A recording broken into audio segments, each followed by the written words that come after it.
MIM पक्षाचे 17 उमेदवार हे मैदानात उतरलेले आहेत।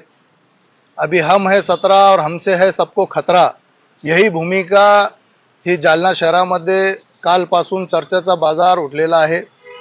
यामुळेच आम्ही आमची रणनीती जी आहे सर्वात आधी आम्ही जाहीर केलेली आहे।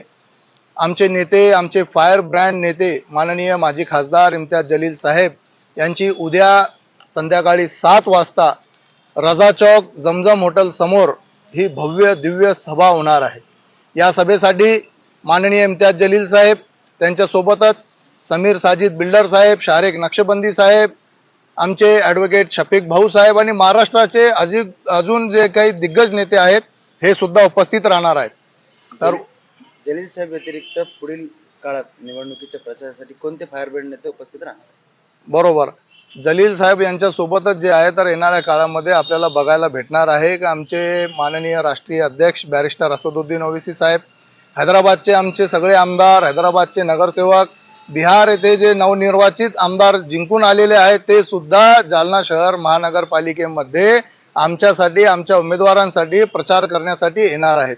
मला सर्वसामान्य नागरिक जनतेला आवाहन करू इच्छितो की उद्या जी इम्तियाज जलील साहेब यांची सभा होणार आहे, आपण जास्तीच्या जास्त संख्येने जमजम हॉटेल समोर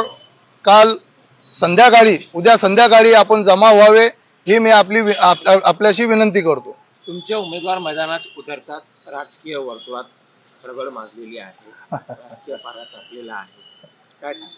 सर्वात तर आधी प्रश्न हा असा आहे की MIMच्या कॅन्डिडेटवर, MIMच्या उमेदवारांवर खूप प्रेशर आणला गेला की MIMचे उमेदवार जालना शहरामध्ये उभा राहू नये म्हणून।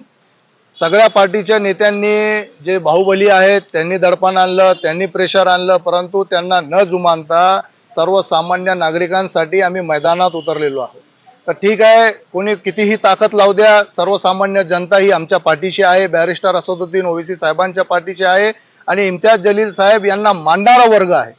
तर मला हा पूर्ण अपेक्षा आहे आणि पूर्ण मला असं वाटतं की जालना शहरातील नागरिक MIM पक्षासोबत उद्या आपल्याला बघायला मिळेल की हजारोच्या संख्येने उद्या इम्तियाज जलील साहेब यांच्या सभेसाठी लोक जमा होतील।